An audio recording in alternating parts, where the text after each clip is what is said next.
continued search of wonderment, we wake on day 2 of our cruise aboard Indochina Sails in Halong Bay. I'm eagerly anticipating the scheduled early morning Tai Chi session on the upper deck before breakfast. However, am dismayed to discover that the persistent January drizzle has canceled that activity. Ah well, maybe tomorrow. There's much to explore in the bay again today. Oh my gosh, look at that water. It's so incredible. Today we're aboard the Indochina day boat. We are going to a pearl farm. Though the steepness of the islands makes them mostly uninhabitable, there were about 1,600 people living in 4 main floating villages in Halong Bay, sustained through fishing and marine aquaculture. In 2012, the local government relocated more than 300 households previously living in the bay to housing ashore in an attempt to protect the landscape of the heritage zone and to improve the villagers' quality of living, giving them access to schools and local amenities. There was initial resistance to this movement, as you can imagine, being removed from the only way of life you have known. However, floating villages were kept intact, and though they don't live there full-time, the villagers do travel there to carry out many activities such as fishing, net weaving, and pearl processing, and are involved in responsible tourism and environmentally friendly aquaculture, such as the cultured pearl farm we're visiting today.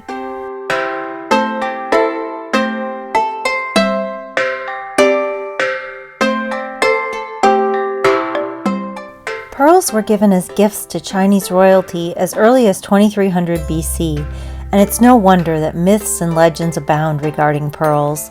The Greeks believed pearls were the tears of the goddess of love Aphrodite. Persians believe that pearls were formed when a rainbow met the earth after a storm. Japanese believe that pearls were created out of the tears of mermaids, nymphs, and angels. And Polynesians believe that pearls were formed like dew on the ocean's surface after the full moon bathed in the dark waters. There was a brief period during the British Empire when only royalty were allowed to wear pearls, and likewise, in ancient Rome, Julius Caesar passed a law that pearls could only be worn by the ruling class. Wild pearls are formed by oysters or mussels when an irritant such as sand or a piece of shell becomes lodged in an oyster's soft inner body, causing it to secrete a crystalline substance called nacre as a defense mechanism. This nacre builds up in layers until a pearl is formed. In the wild, a pearl is found only 1 in 10,000 oysters. 99% of all pearls are cultured today. The pearl culturing process was first developed by Kokichi Mikimoto in Japan in 1893 using Akoya oysters.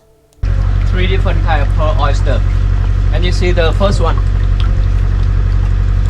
First one here, the Akoya pearl oyster. Today we step into the operating room of the pearl farm to watch the process. Mantle donor shells are first cleaned to remove parasites and bacteria.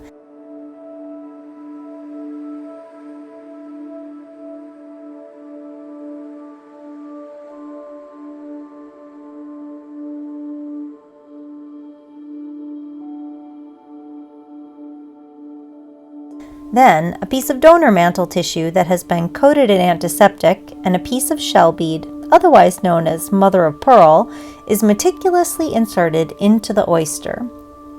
The oyster can live outside the water for 5 hours, so the technician must work efficiently in the operating room.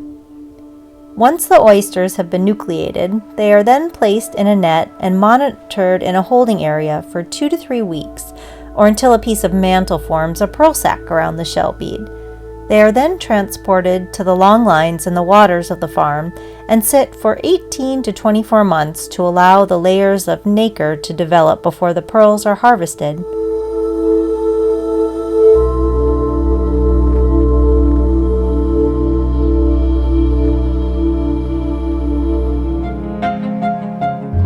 Okay, out in Halong Bay kayaking.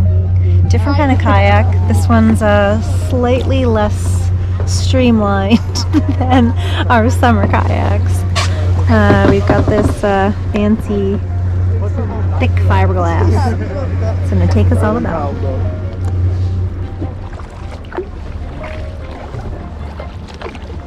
It's quite a new experience. I'm not even paddling. It's quite a different experience. I have my gondola operator in the back. He's so handsome. I hope to get big tips.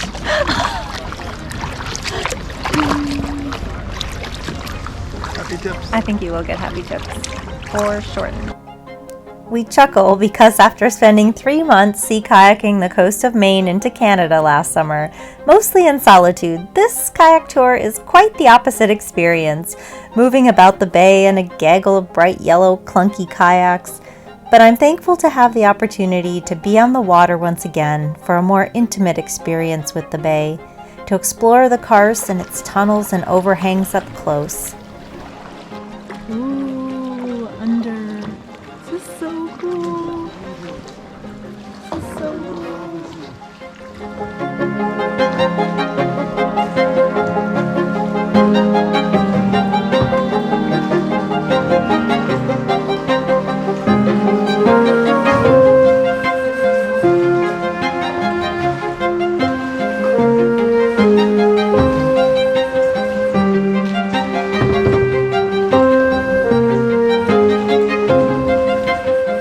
Our fellow paddlers also seem to appreciate the serenity of the place. As we paddle under an overhang of pocketed limestone into a closed-end bay, there is nothing but the sound of an occasional bird, the light dipping of a paddle in the water, and hushed tones of our neighbors, all of us floating quietly in our kayaks in awe and wonderment of this lush landscape whose colors are a painter's envy.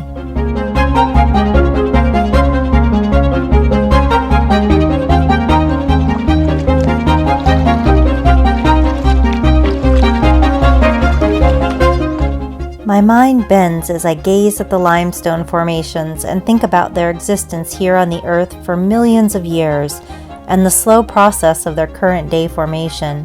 What fossils might be found in the layers of sediment? How different was the planet then?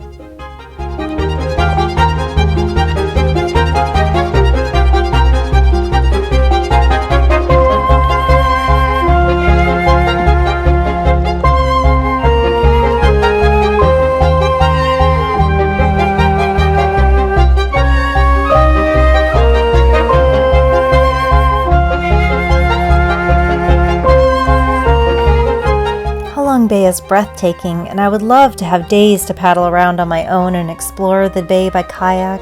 This afternoon's expedition was a great taste of it, though. We even had monkey sightings in the trees. And the images I have in my mind of this place will be stored away to retrieve later when I need an image of stillness and wonder.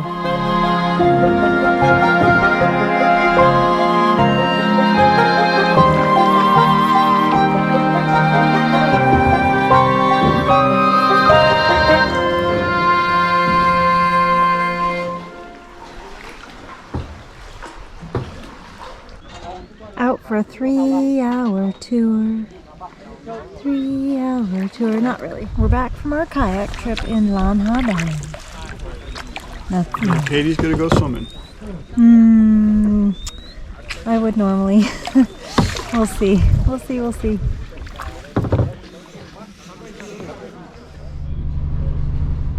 Aboard the day boat once again, as we motor on further into Halong Bay, I enjoy a cup of Vietnamese coffee, complete with sweetened condensed milk, to warm up on this drizzly January day.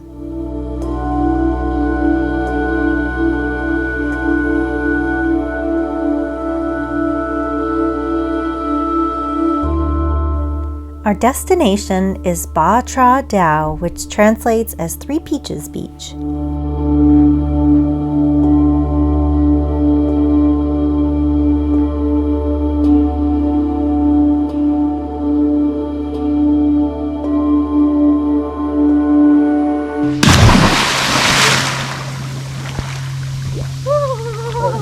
You gotta do it again. I didn't get it quite right. It's warmer than Maine water.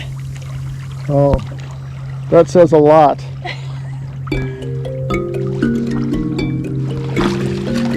Although the day is not warm, I can rarely resist the offer to go swimming, and with teal blue waters such as these and an empty beach so inviting, how could I say no?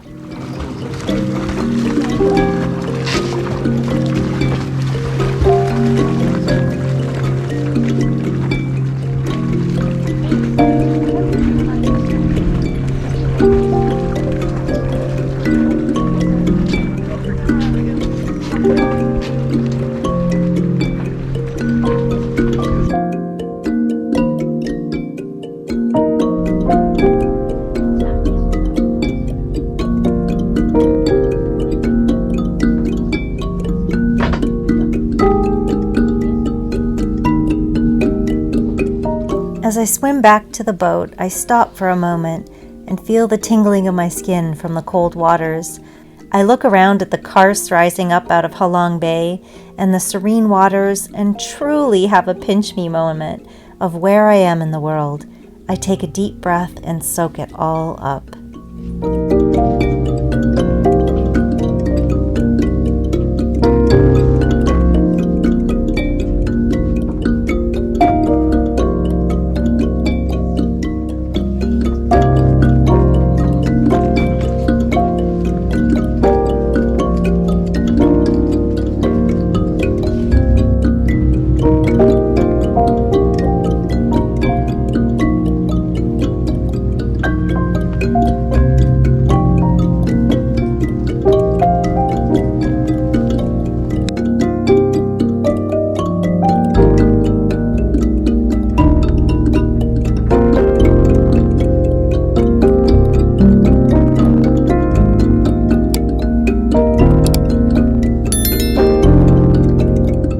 As we board the junk boat and motor back to the start, I take in our parting views of Halong Bay. Was our 3-day, 2-night tourist activity splurge worth it? Most definitely.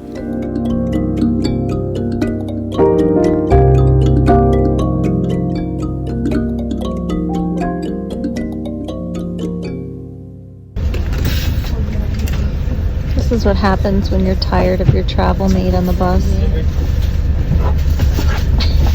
It gives so much privacy.